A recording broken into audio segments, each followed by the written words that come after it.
Good morning, I'm Kevin Price. Delighted to be with you. Going to spend some time talking to you about you and your business. We've got a lot to talk about, so I think we're going to get right straight into it. We got calling from Sweden, Hampus Jakobsson, and he is with a company called Brisk, and we're really excited about this interview. I've been looking forward to it. We're going to talk about something called Anticipatory Computing. Brisk is a Salesforce partner, and any listener of this program knows how close I've been to the folks at Salesforce. I've had many C-level execs from Salesforce on the program over the years, and have gone to the annual event in San Francisco many times over the years. I'm a big fan of Salesforce and anyone who helps make Salesforce better. And it looks like Hampus is involved in just doing that and doing just that. Hampus, welcome to the program. Thanks a lot, Kevin. Tell us a little bit about yourself and Brisk. So I'm a founder and entrepreneur who really is in love with processes, actually. I'm really interested in how human interacts with technology and how to make that process better. And what Brisk is trying to do is to suggest what salespeople should do to drive the deals forward. And that's something we just stumbled into, actually, by ourselves having a headache that we just found that salespeople are very sort of gut feeling driven people. And in the new world of data, there is such an overwhelming and amazing amount of data that you could use, but unfortunately very seldom the salespeople actually benefiting from the data, but they're in fact drowning in it. So that was kind of the seed for the idea. And today we have quite a lot of very, very interesting and prominent customers in the U.S. that we're helping to try to accelerate their sales process. Very good, very good. So kind of tell us what the old paradigm was and how you guys are disrupting that.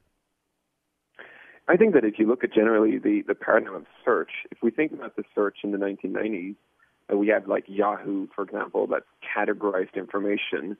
And then in 2000, Google came along and instead you searched because categorizing was too hard because there was too much information. And the problem with searching is that you need to know what you want. What happened the last years is really anticipatory computing. When the computer suggests what you should do, or even more, it actually does it for you. And I think this trend we've seen it a long time, for example, in autocorrecting, when typing text and it autocorrects for you, that is a kind of anticipatory computing. But anticipatory computing is usually really hard because you need an enormous amount of data and usage, which, in text we do. But what's interesting in the enterprise world is that you have these pools of data that are not connected to each other at all. For example, you have your agreement signing dates in one system. You have your web visitors in another system.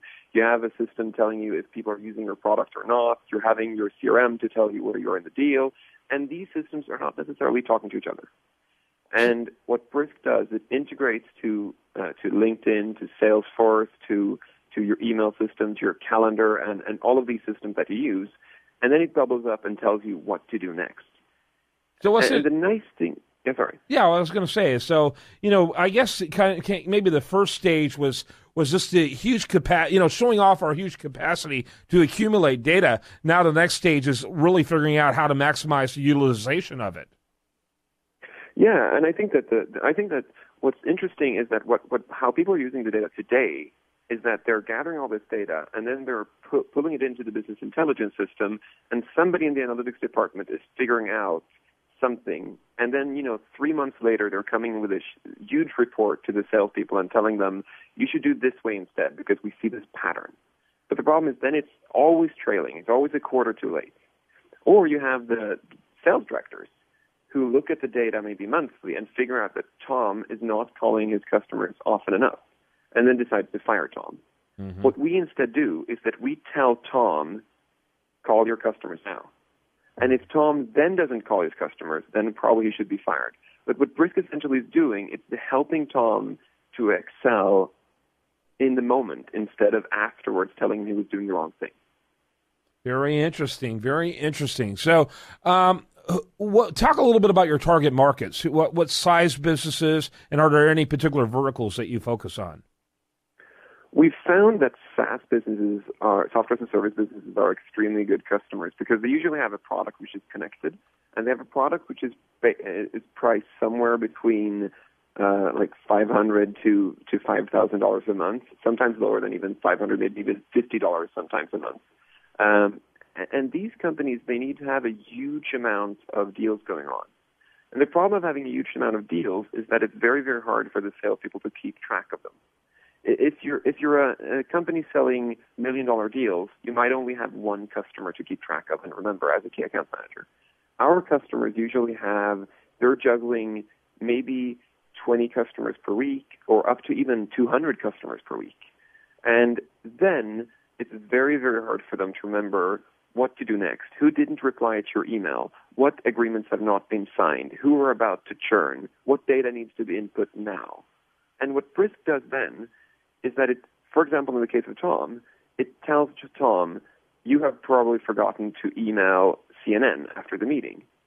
And either Tom has actually forgotten to do it and will email the people at CNN, or Tom will say, actually, CNN was a lost opportunity. We didn't win it. And then he should input that into the CRM so that Tom's manager knows that. Mm-hmm.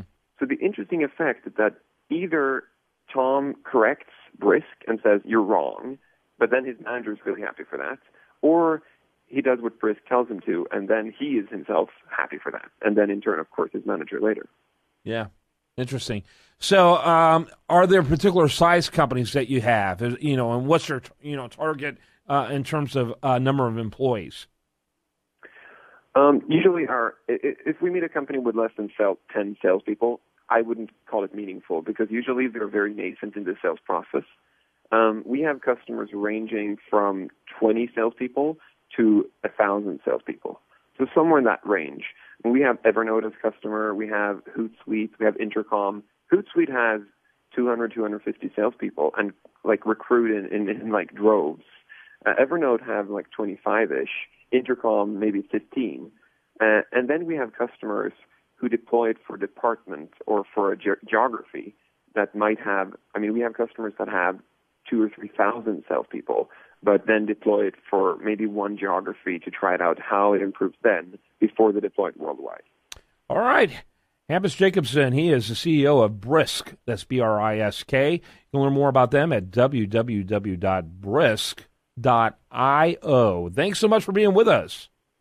Thanks so much, Kevin. You bet. When we come back, much more for you right here on The Price of Business.